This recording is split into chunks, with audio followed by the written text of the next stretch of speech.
Hello. Alright. It's February 14th. Valentine's Day. For those of you that happen to have love in your life, it must be awesome. One thing I took it for granted, I never actually... It's important. Anyway, I have something here I wanted to read. February in Montana, hump day, or hump year rather. Almost spring, we can almost feel it. It's almost time to see the flowers and the vegetation come up. You know, it's very interesting coming from California. You know, you were so unable to enjoy the seasons. There was no season. It was fog, sun, or rain. Not much of a season. Coming out here has been quite the challenge. I mean, I looked in the mirror today and I'm going, golly, I'm freaking pale white. The lack of vitamin D will bring you down. It sucks. You gotta keep yourself busy. It's a very humbling experience out here. You gotta keep warm. As you see, I'm sitting by my fire. My lifesaver.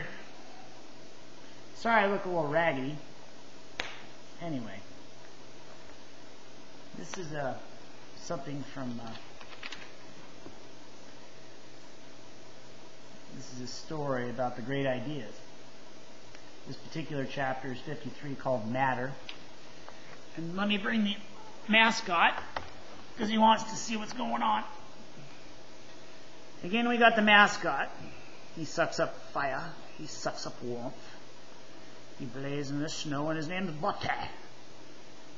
Sir Butte. He is the prince of all balance. It's beautiful. As he walks over my chapter.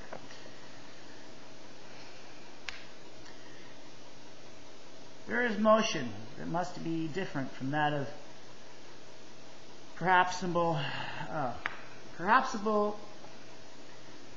bodies. All things that change have matter.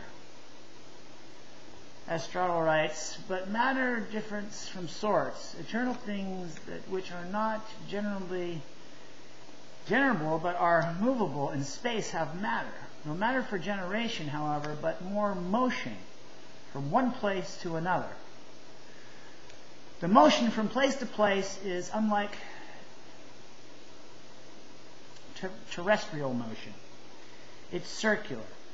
It has the appropriation and the characteristics of endlessness. It's very tough reading.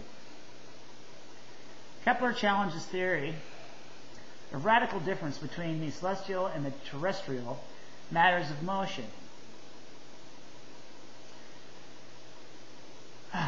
By doing, he is not only giving impressions, but also paves the way for new emotions that follow our innate desires. No matter where, no matter how, everywhere in the universe. Because there is matter, there is the same. It is possible that we all have interconnections. To explain the motion of heavenly bodies by the same principles which account for the motions of bodies on the earth. We're all equal. We're all one. And on this Valentine's Day, particularly, I think that we all actually love each other. It's just, there's just all these stipulations that seem to fall in place when trying to create your character and put yourself in a position where you're attractive to the rest of the world, yada yada, you know.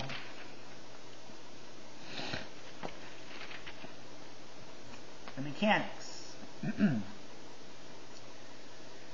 Mechanics take the name just for one of the physical sciences, which would merit no place on a small list of basic focal terms.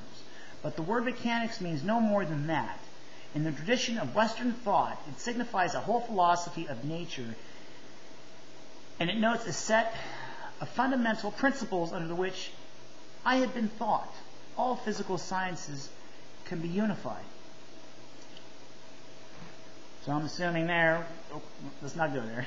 I'm just reading and I had a couple of beers. So the principles of mechanics have been applied not only in statistics and dynamics, which are concerned with the action and reaction of bodies at rest in motion, but also in acoustics and optics and the sciences of heat, magnetism, and electricity. Those are the things that connect us.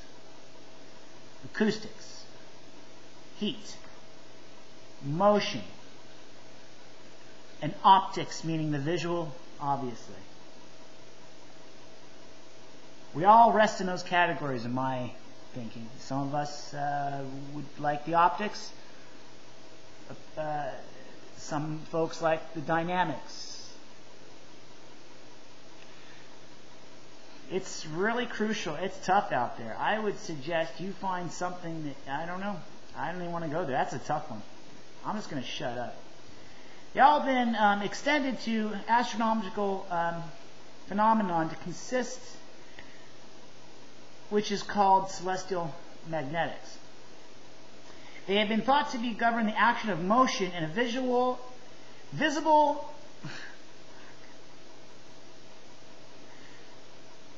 motion in visible particles of waves, and while the familiar bodies in ordinary experience. In that range, the variety of phenomenon it covers, mechanics would seem to be extensive with physics, such as least appears to be is a scope in one stage in the development of natural science. We shall present considerably the dissatisfaction with the mechanical point of view which causes scientists in their own day to hail the replacement of classical mechanics by the new physics is great evidence in science. The intellectual significance of this change can be compared with the earlier revolution in the 17th century, when the new natural science founded on the achievements of Galileo. That's enough. This is so way much. I decided to record a different video. See ya.